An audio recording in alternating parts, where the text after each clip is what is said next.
1. Transitive verbs.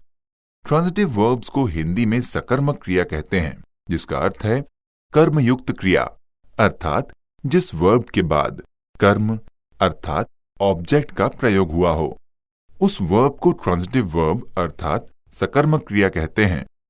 इस क्रिया का अर्थ ट्रांजिटिव शब्द के हिंदी वर्जन सकर्मक में ही निहित है। सकर्मक में स उपसर्ग यानी प्रीफिक्स का अर्थ है सहित, अतः सकर्मक का तात्पर्य है कर्म के सहित। स्पष्ट है कि जिस वाक्य में क्रिया के बाद कर्म भी प्रयुक्त हो, उस क्रिया को सकर्मक क्रिया यानी ट्रांजिटिव वर्ब्स कहते हैं। इस व्याख्या में ये अर्थ भी निहित है कि कुछ वाक्य ऐसे भी होते हैं जिनमें कर्म का प्रयोग होता ही नहीं है। अतः संक्षेप में स्पष्ट है कि जिस वाक्य में कर्म का प्रयोग होता है, उस वाक्य की क्रिया को ही सकर्मक क्रिया कहते हैं। इस तथ्य को हम कुछ उदाहरणों से समझें, जैसे श्याम प्लेज, श्याम खेलता है। I eat, he sleeps, the horse runs, dogs bark. इन वाक्यों में plays, eat, sleeps, runs, bark आदि क्रियाओं का प्रयोग किया गया है, किंतु इनमें कोई ऑब्जेक्ट अर्थात कर्म नहीं है। अतः इन क्रियाओं को सकर्मक यानी ट्रांजिटिव वर्ब्स नहीं कहा जा सकता। ऐसी क्रियाओं को अकर्मक क्रिया यानी इनट्रांजिटिव वर्ब्स कहते हैं, जिनकी चर्चा हम आगे करेंगे। अब कुछ उदाहरणों को देखें और समझें, जैसे I like the winter season अर्थात मुझे शीत ऋतु का मौसम पसंद है।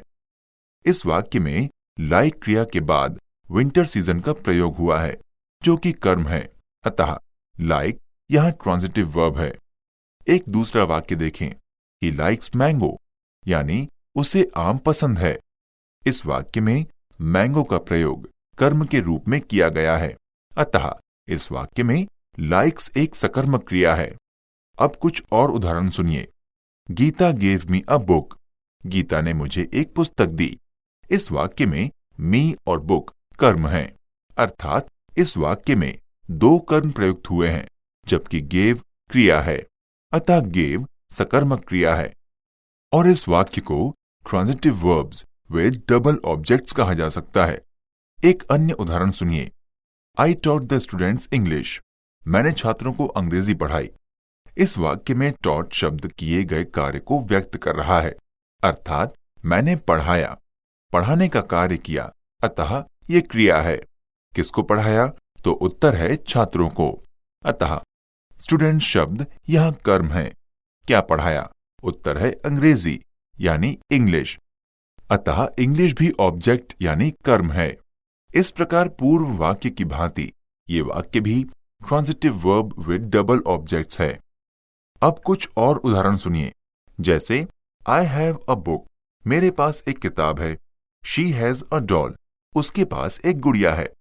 इन दो वाक्यों में हैव और हैज यद्यपि मूलतः सहायक क्रियाएं हैं, किंतु चूंकि इन वाक्यों में और कोई क्रिया नहीं है, अतः हैव और हैज यहां मुख्य क्रिया यानी मेन वर्ब्स के रूप में प्रयुक्त हुए हैं। दो अन्य उदाहरण देखें। Number 1, Hari went to play अर्थात हरी खेलने गया। नंबर 2, दे एंजॉयड डांसिंग, उन लोगों ने नृत्य का लुत्फ लिया। इन वाक्यों में वेंट और प्ले तथा एंजॉयड और डांसिंग में यद्यपि सभी क्रियाएं हैं, किंतु वस्तुतः यहां वेंट और एंजॉयड ही क्रिया है। टू प्ले एवं डांसिंग शब्द यहां वर्बल नाउन यानी क्रियार्थक संज्ञा कहलाएंगे। ध्यान रखना है कि क्रियार्थक संज्ञाओं यानी वर्बल नाउन्स पर कर्ता के नंबर, टेंस और पर्सन का प्रभाव नहीं पड़ता है। चूंकि उपर्युक्त चर्चाएं हमने ट्रांजिटिव वर्ब्स के अंतर्गत की हैं, अतः एक बार फिर पुनरावृत्ति कर लें कि कर्म के साथ प्रयुक्त क्रिया को सकर्मक क्रिया यानी ट्रांजिटिव वर्ब्स कहते हैं। दूसरे ट्रांजिटिव वर्ब्स के विषय में दो और विशिष्ट नियम को ध्यान में रखना है। वे नियम हैं, नंबर 1, ट्रांजिटिव वर्ब्स के बाद आने वाले ऑब्जेक्ट के पूर्व किसी प्रपोजिशन का प्रयोग नहीं किया जाता।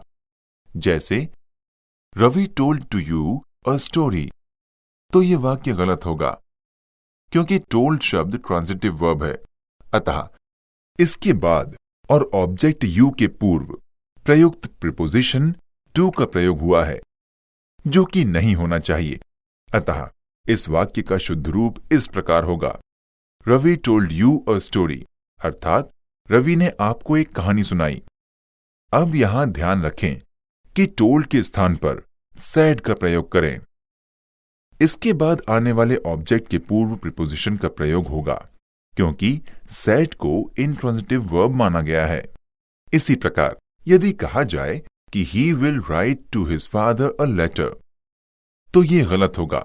इस वाक्य का शुद्ध रूप इस प्रकार होगा, he will write his father a letter. यहां पर ध्यान रखना है कि ट्रांजिटिव वर्ब में प्रीपोजिशन का भाव स्वतः निहित होता है, इसलिए इसके बाद आने वाले ऑब्जेक्ट के पूर्व प्रीपोजिशन का प्रयोग नहीं किया जाता। नंबर 2, पैसिव वॉइस वाक्य बनाने में ट्रांजिटिव वर्ब का ही प्रयोग किया जाता है, क्योंकि पैसिव वॉइस वाक्य की क्रिया अपने साथ ऑब्जेक्ट रखती है और वही ऑब्जेक्ट पैसिव वॉइस में सब्जेक्ट यानी कर्ता का रूप ले लेता है। इसे एक उदाहरण के माध्यम से समझें, जैसे ही प्लेज फुटबॉल डेली, वो प्रतिदिन फुटबॉल खेलता है। इस वाक्य में फुटबॉल ऑब्जेक्ट है और जब इस एक्टिव वॉइस वाक्य का रूप पैसिव वॉइस में परिवर्तित करेंगे तो यही ऑब्जेक्ट कर्ता बन जाएगा और वाक्य होगा football is played by him daily, अर्थात फुटबॉल प्रतिदिन उसके द्वारा खेला जाता है। दूसरे शब्दों में वो क्रिया जो अपने साथ कर्म लाती है सकर्मक क्रिया कहलाती है। इस प्रकार मेन वर्ब के प्रथम भाग ट्रांजिटिव वर्ब्स को समझ लेने के बाद इसके दूसरे भाग अर्थात इनट्रांजिटिव वर्ब्स के बारे में जानकारी प्राप्त करें। अर्थात अब हम यहां इनट्रांजिटिव वर्ब्स का अध्ययन करेंगे।